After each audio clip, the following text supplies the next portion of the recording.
నిర్మాణం అంతా కూడా మొత్తంగా ఇదే విధంగా జరిగి ఉన్నట్టయితే ఇతర బ్లాకులు కూడా ఇది ప్రమాదం సంభవించే ఆస్కారం ఉందని పూర్తిగా డిజైన్ నుంచి మొదలుకుంటే ప్లానింగ్, ఇంప్లిమెంటేషన్, ఎగ్జిక్యూషన్ అంతా కూడా మరి తప్పిదాలుగా కొనసాగిందని. కాబట్టి ఈ జరిగినటువంటి ఉదంతం వల్ల పరీక్షలు, అధ్యయనాలు మరి నిర్వహించలేకపోతున్నాం. రాష్ట్ర ప్రభుత్వం తమ దగ్గర ఉన్నటువంటి సమాచారాన్ని పూర్తిగా అందిస్తే కానీ ఒక డీటెయిల్డ్ ఆ డ్యామ్ సేఫ్టీ అథారిటీ 2021 యాక్ట్ మేరకు మరి చర్యలు తీసుకోవడానికి ఆస్కారం ఉందని. కాబట్టి వెంటనే పూర్తి స్థాయి విచారణ కోసం కూడా ప్రభుత్వం తమ దగ్గర ఉన్న సమాచారాన్ని అందించాలని చెప్పి డ్యామ్ సేఫ్టీ అథారిటీ కోరితే ఏదో తూతు మంత్రంగా మొక్కుబడిగా కొన్ని అంశాల మీదనే వారు అది కూడా గడువు ముగిసిన తర్వాత స్పందించి ఆనాటి ప్రభుత్వం, ఆనాటి అధికారులు తమ తప్పిబాలను కప్పిపుచ్చుకునే దానికి చేసినటువంటి నాటకీయంగా ఏ రకంగా మరి జరిగిందో మొత్తం ప్రపంచం అంతా కూడా చూసింది. ప్రధానంగా 4 అంశాల్లో వైఫల్యం చెందిందని.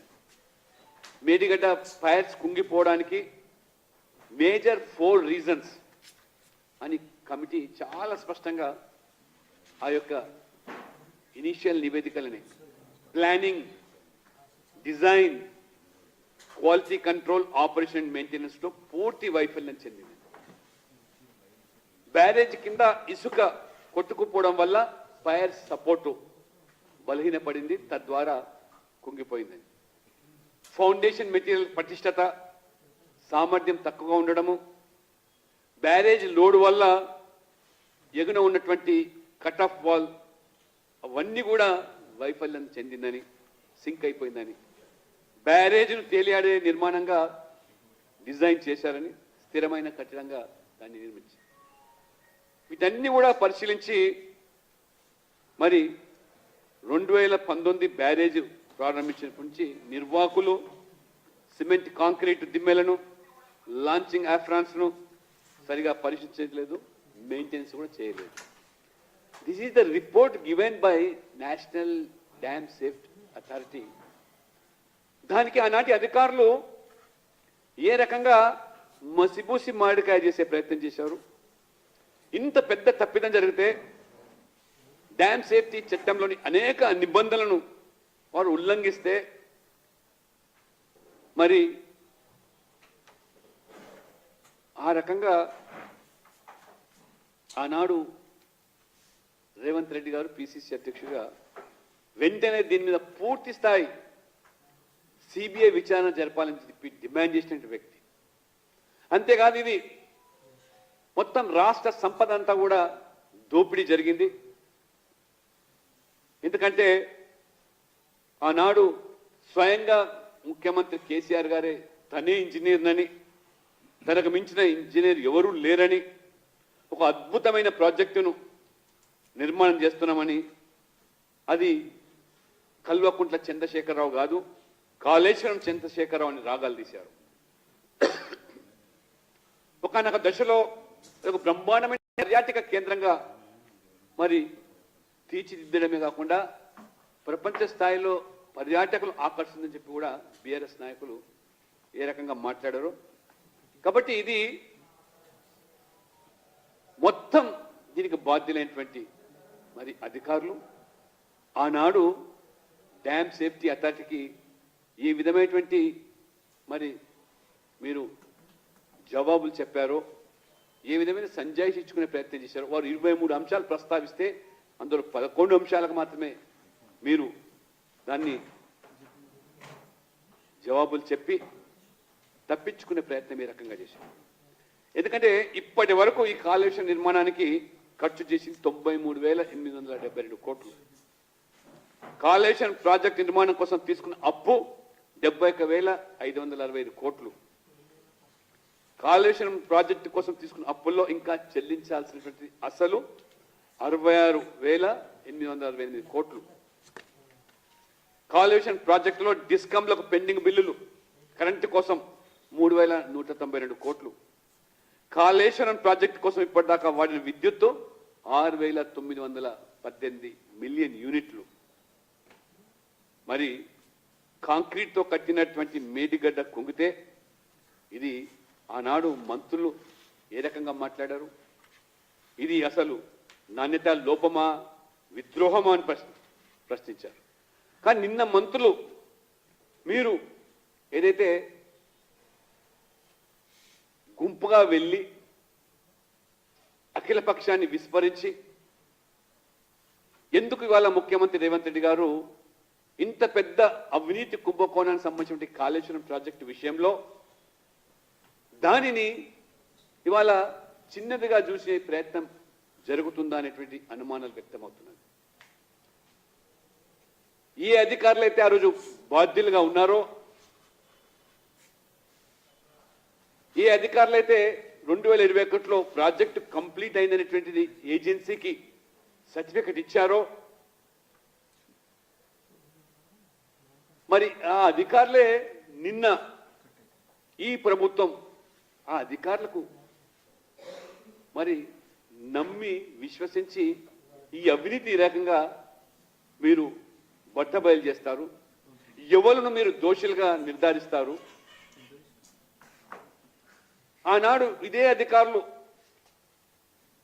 పూర్తిగా జరిగినటువంటి ఆ ప్రమాదము దాన్ని చిన్నదిగా చేసే ప్రయత్నమే కాకుండా ఏ ఏజెన్సీ అయితే నిర్మాణం చేసిందో 2 సంవత్సరాలు వాళ్ళదే పూర్తి బాధ్యత. ఏది జరిగినా ఆ లోపాలు జరిగినా ప్రమాదం జరిగినా మళ్ళీ ఆ ఏజెన్సీ బాధ్యత వహించాలని చెప్పినటువంటి ఆనాటి మంత్రులు అధికారులు ఏజెన్సీ చాలా స్పష్టంగా బాహటంగా 20 కోట్లనే మా పనులు పూర్తి అని చెప్పి సర్టిఫికెట్ ఇచ్చింది ప్రభుత్వం అధికారులు. ఆ 2 సంవత్సరాల గడువు కూడా పూర్తి అయిపోయింది, మాది ఎట్లా బాధ్యత అవుతుందని చెప్పి వారి వల్ల తిరిగి వారు ప్రశ్నిస్తారు. అంటే ఈ ప్రజాధనాన్ని ఈ రకంగా ఆనాటి ప్రభుత్వం ఆ రకంగా లూటీ చేసి ఆ రకంగా దోపిడీ చేస్తే ఇవాళ మీరు ఏదో ఉడత ఊపుల మాదిరిగా ఏదేదో పై ఏ అధికారులైతే బాధ్యులైనారో ఒక్క అధికారి మీద కూడా మీరు ప్రభుత్వం వచ్చి దాదాపు 25 రోజులుగా వస్తుంది, ఒక్కరి మీద చర్యలు తీసుకోకపోవడం పక్కన పెడితే మరి వారి నేతృత్వంలోనే మళ్ళీ పవర్ పాయింట్ ప్రజెంటేషన్లు,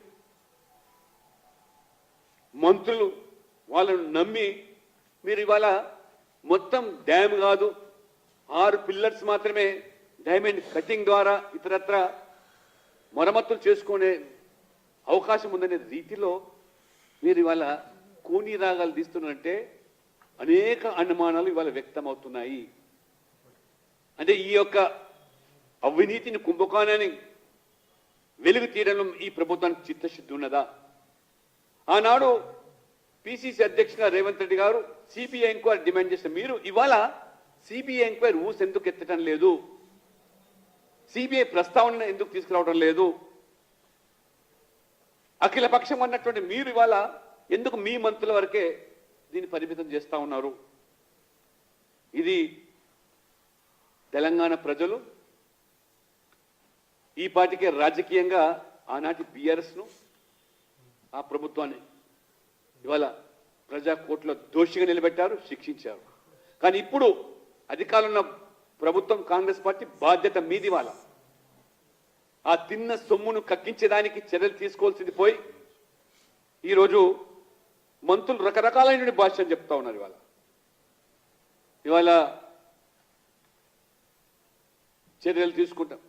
ఈ అధికారులు అయితే బాధ్యులుగా ఉన్న వాళ్ళం ఒక్క అధికారి మీద చర్యలు తీసుకోకుండా మేము విచారణ జరుపుతాం, పూర్తి స్థాయి దర్యాప్తులు జరుపుతాం అంటే ఇది చూడబోతే ఈ బీఆర్ఎస్ కాంగ్రెస్ ప్రజల యొక్క కళ్ళలో ఇవాళ దుమ్ము పోసేటట్టుగా ఇది కనబడుతూ ఉన్నది. అంటే మీరు చేసే ఎత్తుగడలు ప్రయత్నాలు ఇది బీఆర్ఎస్ను రాజకీయంగా లొంగ తీసుకోవడానికా లేదా ప్రజాధనాన్ని ఏదైతే దుర్వినియోగం జరిగిందో దాన్ని కక్కించడానిక స్పష్టం చేయాల్సిన అవసరం ఉంది. ఎందుకు ఈ ప్రభుత్వం వచ్చినటువంటి మళ్ళీ నేషనల్ ఇవాళ ఏదైతే డ్యామ్ సేఫ్టీ అథారిటీ పూర్తి వివరాలు అందించి పూర్తి స్థాయి దర్యాప్తు కూడా ఎందుకు ఇంతవరకు చర్యలు తీసుకోలేదు? ఇప్పటికైనా వెంటనే ప్రభుత్వం సిబిఐ ఎంక్వైరీకి వెంటనే డిమాండ్ చేయాల్సిన అవసరం ఉన్నది. సిబిఐ ఎంక్వైరీ విచారణ జరపాల్సిన అవసరం ఉంది. తెలంగాణ ప్రజల సొమ్మును దోచుకున్నటువంటి ఆ యొక్క ప్రభుత్వము పార్టీ దానికి వత్తాసు పలికిన అధికారుల మీద మీరు చర్యలు తీసుకోకపోతే ఖచ్చితంగా ప్రజలు మిమ్మల్ని కూడా దోషులుగానే పరిగణిస్తారని చెప్పి కూడా నేను ఈ కాంగ్రెస్ పార్టీని కూడా నేను హెచ్చరిస్తా ఉన్నాను.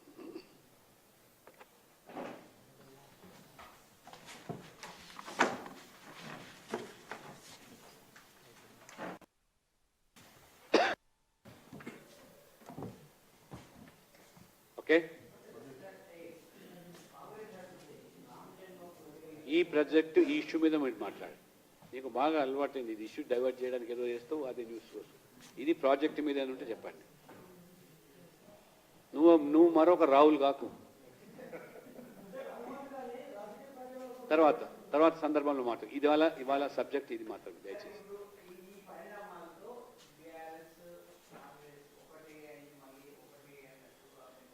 భవిష్యత్తు తేలిపోతుంది.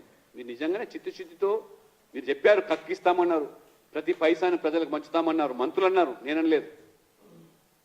మొత్తం కక్కిస్తాం, కక్కిచ్చిన పైసను ప్రజలకు పంచుతాం అన్నారు. కానీ ఇప్పుడు కూలీ రాగాలు ఎందుకు తీస్తున్నారు? సిబిఐ ఎంక్వైరీ మాట ఊసెందుకు ఎత్తలేదు? ఏ అధికారులైతే ఆ రోజు అదే కేసీఆర్ను మరి తప్పుదో పట్టించారా, లేకపోతే కేసీఆర్ ప్రభుత్వానికి లొంగిపోయినటువంటి వాళ్ళు ఇవాళ మీకు లొంగిపోయినారా? వాళ్ళే పవర్ పాయింట్ ప్రజెంటేషన్ చూపిస్తూ ఉంటే వాళ్ళు ఆనాడు మొత్తం వర్క్ కంప్లీషన్ అయిన సర్టిఫికేట్ ఇచ్చినటువంటి అధికారులే మళ్ళీ మీకు పీపీటీ ప్రజలు ఏమర్థం చేసుకోగలుగుతారు? అది కాలం నిర్ణయిస్తుంది, తేలిపోతుంది. Thank you.